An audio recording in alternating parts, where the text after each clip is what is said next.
ದಸರಾ ಉದ್ಘಾಟನೆಗೆ ಬಾನು ಮುಷ್ತಕ್ ಅವರ ಒಂದು ಆಯ್ಕೆ ವಿಚಾರವಾಗಿ ಬಿಜೆಪಿ ಹಾಗೂ ಆರ್ಎಸ್ಎಸ್ ನಾಯಕರ ಒಂದು ವಿರುದ್ಧ ಸಿಎಂ ಸಿದ್ದರಾಮಯ್ಯ ಈಗ ಗರಂ ಆಗಿಬಿಟ್ಟಿದ್ದಾರೆ. ಈ ವಿಚಾರವಾಗಿ ಮಹಾರಾಜರು ಕೂಡ ಒಂದು ಹೇಳಿಕೆಯನ್ನು ಕೊಟ್ಟಿದ್ರು ಈ ಹಿಂದೆ ಕೂಡ.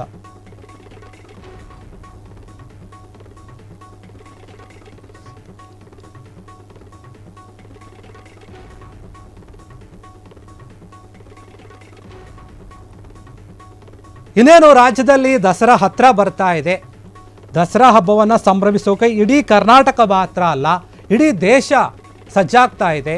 ದೇಶ ವಿದೇಶಗಳಿಂದ ಜನರು ಬರ್ತಾರೆ. ಈ ಒಂದು ನಾಡ ಹಬ್ಬ ದಸರಾಗೆ ವಿಶ್ವವಿಖ್ಯಾತಿಯನ್ನು ಹೊಂದಿರುವಂಥದ್ದು ದಸರಾ ಅಂಬಾರಿ.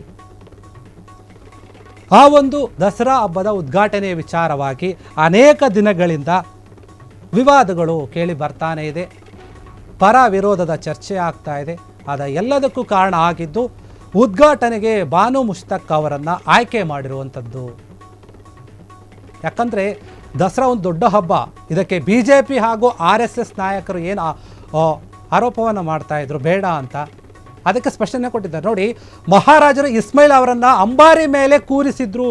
ಸಿದ್ದರಾಮಯ್ಯ ಅವರು ಹೇಳ್ತಾರೆ 2017ರಲ್ಲಿ ಕವಿ ನಿಸಾರ್ ಅಹಮದ್ ಅವರು ದಸರಾ ಉದ್ಘಾಟನೆಯನ್ನು ಮಾಡಿದರು. ಮುಷ್ತಕ್ ಅವರು ಕುಂಕುಮ ಅರಿಶಿಣದ ಬಗ್ಗೆ ಮಾತನಾಡಿದ್ದು ನನಗೇ ಗೊತ್ತಿಲ್ಲ, ನಾನು ನೋಡಿಲ್ಲ, ನನಗೆ ಗೊತ್ತಿಲ್ಲ. ಅವರೊಬ್ಬ ಕನ್ನಡದ ಬರಹಗಾರ್ತಿ ಬಾನು ಮುಷ್ತಕ್ ಅವರು. ಕನ್ನಡದ ಮೇಲೆ ಅಭಿಮಾನವಿಲ್ಲದೆ ಇದ್ದರೆ, ಒಂದು ವೇಳೆ ಅವ್ರಿಗೆ ಕನ್ನಡದ ಮೇಲೆ ಅಭಿಮಾನ ಇಲ್ಲದೆ ಇದ್ದರೆ, ಪ್ರೀತಿ ಇಲ್ಲದೆ ಇದ್ದರೆ ಈ ರೀತಿ ಬರೆಯಲು ಸಾಧ್ಯನಾ? ಅವರು ಬರವಣಿಗೆ ಪುಸ್ತಕಗಳನ್ನು ಬರೆದಿದ್ದಾರೆ, ಬರೆಯೋಕ್ಕೆ ಸಾಧ್ಯನಾ? ಸಿದ್ದರಾಮಯ್ಯವರು ಹೇಳುವಂಥ ಮಾತು. ಬಾನು ಮುಷ್ತಕ್ ಅವರಿಗೆ ಒಂದು ಇಷ್ಟೊಂದು ವಿರೋಧ ವ್ಯಕ್ತವಾಗ್ತಿರೋದು ಯಾಕೆ ಅಂತಂದರೆ, ಅವರು ಈ ಹಿಂದೆ 2023ರಲ್ಲಿ ಒಂದು ಭಾಷಣವನ್ನು ಮಾಡಿರ್ತಾರೆ. ಆ ಭಾಷಣದಲ್ಲಿ ಹೇಳಿರ್ತಾರೆ, ಕನ್ನಡವನ್ನು ಮಾತನಾಡೋದಕ್ಕೆ, ನಾನು ಮಾತನಾಡೋದಕ್ಕೆ ಆಗಿರ್ಬೋದು ಅಥವಾ ನನ್ನ ಮನೆಯವರು ಮಾತನಾಡೋದಕ್ಕಾಗಿರಬಹುದು, ನೀವು ಬಿಡಲಿಲ್ಲ. ಕನ್ನಡವನ್ನು ಕನ್ನಡಾಂಬೆಯನ್ನಾಗಿ ಮಾಡಿಬಿಟ್ರಿ. ಕನ್ನಡಾಂಬೆಗೆ ನೀವು ಅರಿಶಿಣ ಕುಂಕುಮವನ್ನು ಲೇಪನ ಮಾಡಿಬಿಟ್ರಿ. ಮಂದಹಾಸನದ ಮೇಲೆ ಕೂರಿಸ್ಬಿಟ್ರಿ. ಇನ್ನು ನಾವೆಲ್ಲಿ ಮಾತನಾಡೋದು? ನಮ್ಮ ಮನೆಯವರೆಲ್ಲಿ ಮಾತನಾಡೋದು? ನೀವು ಕನ್ನಡವನ್ನು ಮಾತನಾಡೋಕ್ಕೆ ನಮಗೆ ಅವಕಾಶವನ್ನೇ ಕೊಡಲಿಲ್ಲ ಅಂತ ಒಂದು ಭಾಷಣದಲ್ಲಿ ಹೇಳಿದರು. ಆ ಭಾಷಣವನ್ನು ಇಟ್ಟುಕೊಂಡು BJPಯವರು, RSSನವರು ಕನ್ನಡದ ಬಗ್ಗೆ ಈ ರೀತಿ ಮಾತನಾಡುವಂತಹ ವ್ಯಕ್ತಿಗಳು ನಮಗೆ ಬೇಡ, ನಮ್ಮ ಈ ಒಂದು ದಸರಾವನ್ನು ಉದ್ಘಾಟನೆ ಮಾಡೋದು ಬೇಡ. ನಮ್ಮ ದಸರಾ ಸಂಸ್ಕೃತಿ ಏನಿದೆ ಇದು ಧಾರ್ಮಿಕ ಒಂದು ಸಂಸ್ಕೃತಿ.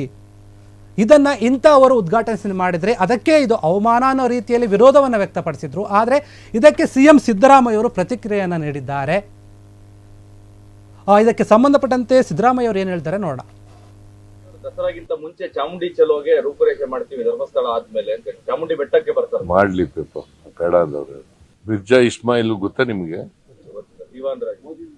ಏನಾಗಿದ್ರು ಅವ್ರನ್ನ ಮಹಾರಾಜರು ಅಂಬಾರಿ ಮೇಲೆ ಕುಳಿಸ್ಕೊಂಡು ಮೆರವಣಿಗೆ ಮಾಡ್ತಿದ್ರು. ಆಗ ಈ RSSನವರು BJPಯವರು ಎಲ್ಲಿ ಹೋಗಿದ್ರು?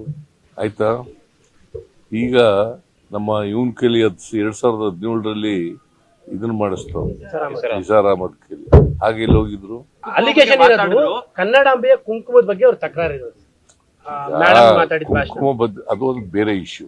ಕುಂಕುಮ ಮಾತಾಡಿದ್ರು ಇಲ್ಲೋ ಗೊತ್ತಿಲ್ಲ ನನಗೆ, ಮಾತಾಡಿದ್ರು ಇಲ್ಲೋ ಗೊತ್ತಿಲ್ಲ. ಶೀಸ್ ಎ ರೈಟರ್ ಇನ್ ಕನ್ನಡ. ಕನ್ನಡದ ಬಗ್ಗೆ ಅಭಿಮಾನ ಇಲ್ಲದವ್ರು ಕನ್ನಡ ಬರೆಯಕ್ಕಾಗತ್ತಾ? ಆಸಕ್ತಿ ಇಲ್ಲದವ್ರು ಬರೆಯಕ್ಕಾಗತ್ತಾ? ಪ್ರೀತಿ ಇಲ್ಲದವ್ರು ಬರೆಯಕ್ಕಾಗತ್ತಾ? ಅವ್ರು ಬರೆದಿರ್ತಕ್ಕಂಥ ಪುಸ್ತಕಕ್ಕೆ ಬ್ರೂಕರ್ ಪ್ರಶಸ್ತಿ ಬಂದಿದೆ. ಚಕಾರ ಸರ್, ಅರ್ಶನ ಕುಂಕುಮ ಮತ್ತೆ ಹೂ ಬಿಡ್ಕೊಂಡು ಚಾಮುಂಡಿ ತಾಯಿಗೆ ಪಾತ್ರ ಮಾಡಿದ್ರೆ ಚಕಾರ ಎಲ್ಲ ಹೇಳ್ತಾ ಇದಾರೆ ಸರ್ ಅವರು. ಅರ್ಶನ ಕುಂಕುಮ ಹಚ್ಕೊಂಡ್ ಬರ್ಲಿ. ಶೀಸ್ ಎ ಮುಸ್ಲಿಂ ಧರ್ಮದವರು ಲೇಡಿ. ಅವಳು ಕನ್ನಡದಲ್ಲಿ ಬರೆದಿದ್ದಾರೆ. ಕುಂಕುಮ ಹಾಕೊಳ್ಳೋದು ಧರ್ಮದಲ್ಲಿ ಇದೆಯಾ? ಹಾಗಾದ್ರೆ ಇನ್ನೊಂದು ಧರ್ಮದವ್ರನ್ನ ನಾಡ ಹಬ್ಬ ಅಂತ ಮಾಡ್ತೀವಿ. ಮೈಸೂರು ದಸರಾ ನಾಡ ಹಬ್ಬ ಅಂತ ಇದೆ. ಇನ್ನೊಂದು ಧರ್ಮದವ್ರನ್ನ ಕರೆದ್ರೆ ನೀವು ಕುಂಕುಮ ಹಾಕಬರ್ರಿ ಅಂತಂದ್ರೆ ಹಿಂದೂಗಳಾಗ್ಬಿಡಿ ನೀವು ಅಂತಂದ್ರೆ ಅಲ್ವಾ? ದಸರಾಗಿಂತ ಮುಂಚೆ ಚಾಮುಂಡಿ ಚಲೋಗೆ ರೂಪುರೇಷೆ ಮಾಡ್ತೀವಿ, ಧರ್ಮಸ್ಥಳ ಆದ್ಮೇಲೆ. ಕ್ಷಣ ಕ್ಷಣದ ಸುದ್ದಿಗಳಿಗಾಗಿ ಫ್ರೀಡಂ ಟಿವಿ ಸಬ್ಸ್ಕ್ರೈಬ್ ಮಾಡಿ, ಲೈಕ್ ಮಾಡಿ ಹಾಗೂ ಫಾಲೋ ಮಾಡಿ. ಹೊಸ ಸುದ್ದಿಗಳ ನೋಟಿಫಿಕೇಶನ್ಗಾಗಿ ಬೆಲ್ ಐಕಾನ್ ಮೇಲೆ ಕ್ಲಿಕ್ ಮಾಡಿ.